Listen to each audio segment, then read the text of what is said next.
What's up guys, of Daggers and Darkness, back again to finally show you the STD AKV2 basically, so it's the second version of the STD AK. They did the STD Tactical AK, which was really cool, had a mag prime, was electric fed for the magazine, so they've kept that theme. It's just like an updated version, a bit better gearbox as I can already see. Yeah, so I'm going to do a bit of an unboxing / review. I have fired one. My mate got one like a day or so ago. So I tested his out. So it shoots around 25 meters, give or take, wind, gels you're using. I'm using just the Milkies and the STD oranges. But yeah, so it just depends like what gels you're using, the battery, the condition of the gearbox. There's a lot of different varying factors. Depends if you're using the hop-up, because when we tested his, the hop-up that it came with didn't seem to really affect it too much. So yeah, so I'll get into the review and we'll talk about a couple of other things. Also, I'm not filming on my ammo crate because the lighting is really bad. So if this is okay with you guys, like the lighting, as you can see, like I'm gonna cast a shadow regardless because the light is directly above my head, but it's better than me casting a full shadow against a poorly lit like side of the wall. Like the wall I normally film is that way. This is where I used to film on the ammo box in this area. That's where I just used to film. So let's get into it. So when you open it up, I've got the black and just the black version essentially. You get an information list which goes through, basically everything. It's actually got some English instructions which are really cool, which I don't know if you're going to be able to see. Let's see if I can get it to focus.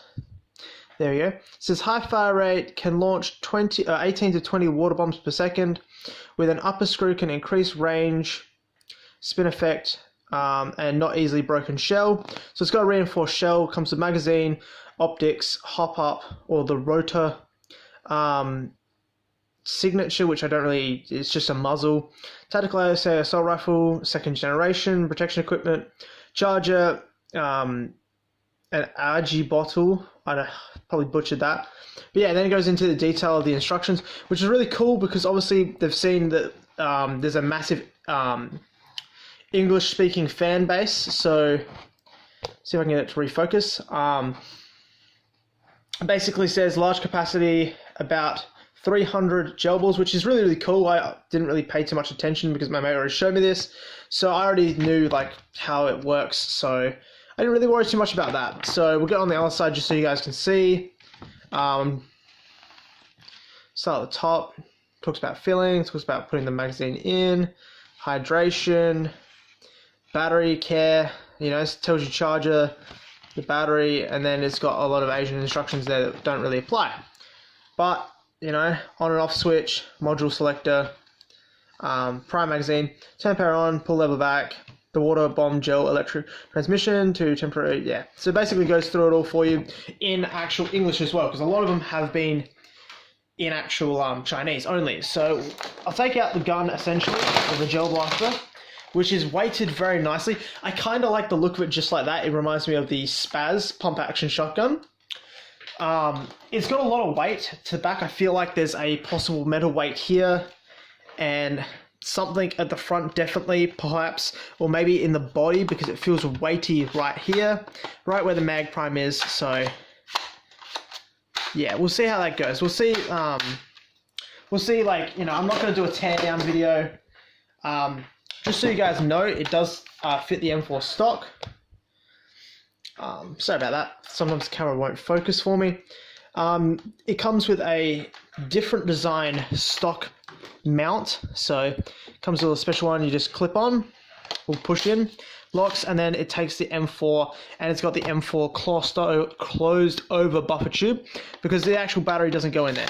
So that's compatible with M4 like butt stocks. So like my Python stock is going to be changed over onto that and it will look quite nicely. So it's kind of cool that, it is a bit more, it's like the new version of the AK. I think it's American version of the AK, this model. I don't know what's actually called in real life. So if you guys get super pissed off about that, I'm sorry. A nice little update they've done on the M4 Buttstock this is rubberized, and you can actually see if you remove it, that's just a standard M4 buttstock.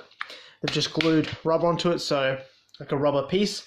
So that would fit nicely in your arm, you know, kind of gives you a bit more like comfort.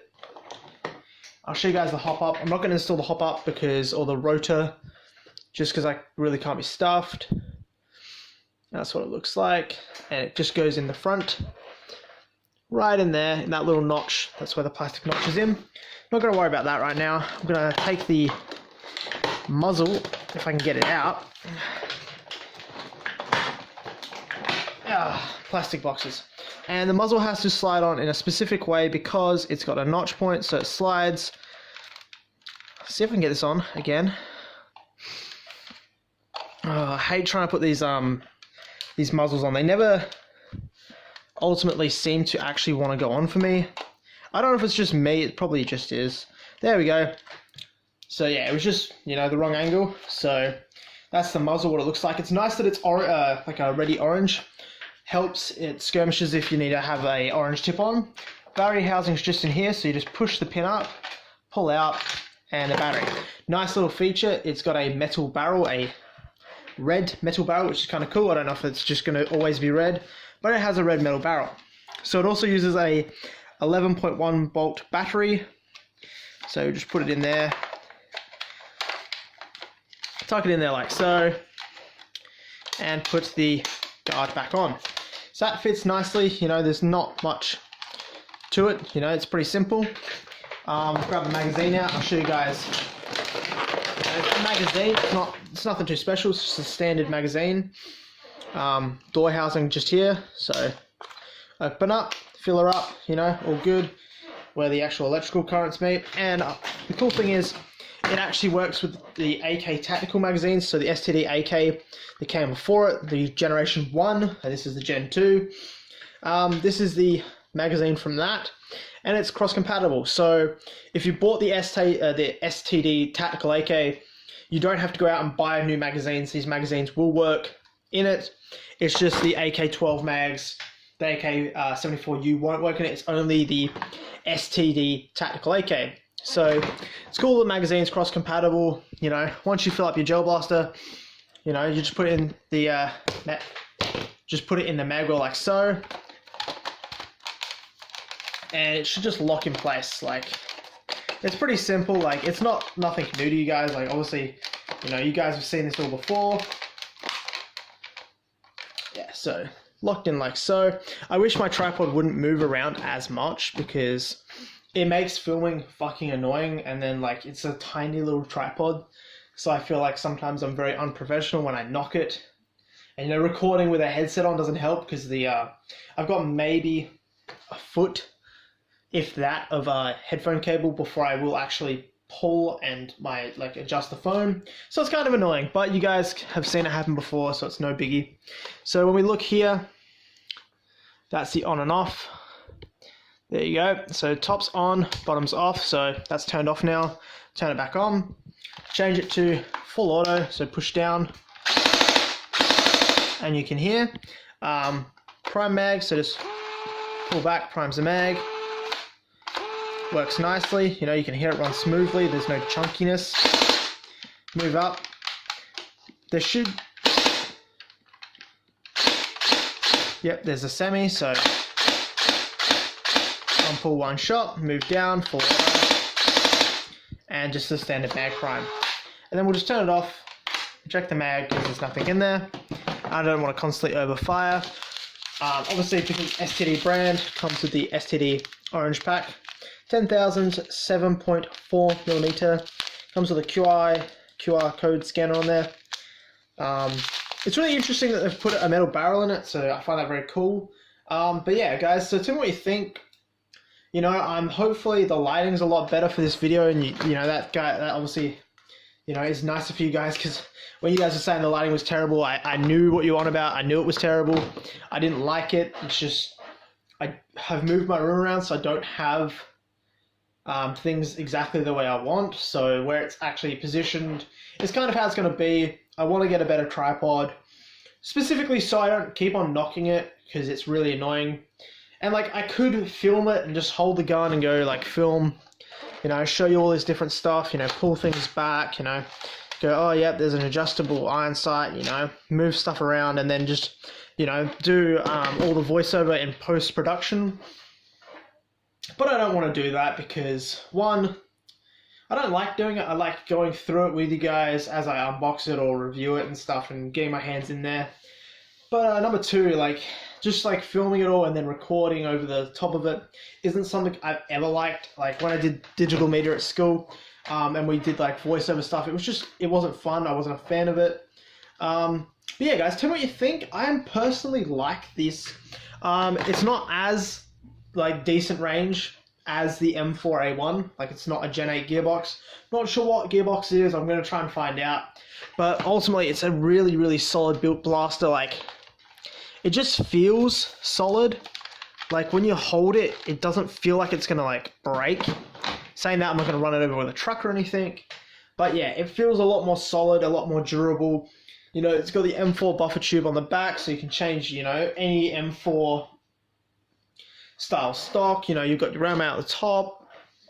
A little bit frustrating that it only has this bottom small rail mount, but then being the battery right here, I'd rather not have the a rail mount on there like the G36, because then, you know, if you put anything on there, it rattles the battery housing around, and I'm worried if you put anything too weighty on there, snap that, you know, you've got the exposed battery, you have to try and repair the battery housing itself, and it just becomes too much work.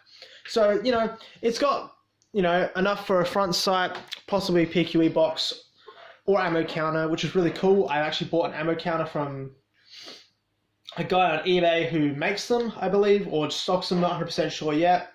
But it basically, when you attach it on there, it works via sensitivity from propulsion from the actual gearbox, and it counts down how many gel balls you got, so you can set it from 2,500 to like, you know, as low as you want, really. And it will count them down. So it's kind of cool with these mags that aren't see-through. So from what we go from the paperwork, these hold about 300 each. So then I know that I just need to set it to 300, put my mag in, hit refresh, shoot. Once it gets down to like, it notifies me when it gets down to below 50, you know, basically change my mag out, you know, and it will give me an ammo reader. So it's quite nice. So I'm going to be reviewing that when that comes in. It should come in this week. So yeah, guys, there's not really too many new gel blasters coming out right now, apart from the Chris Vector. So that should be coming out sometime this month, in May. So I will keep you guys informed when I find out if there's any dates of release for it. And yeah, guys, don't forget to like, subscribe, you know, comment if you've got any questions. Follow me over on Instagram. Hit me up on Instagram if you've got any questions. This also cost me $150, which is kind of like the basic standard price for blasters. So keep that in mind. Majority of the new blasters come out around $150. Depends where you buy them. If you buy them from eBay, you know, they're around $150. If you get them from local sellers, the price can vary. But peace out, guys, and I'll catch you next time. Really happy with all the support. Don't forget to comment if you've got any questions, and I'll catch you guys next time.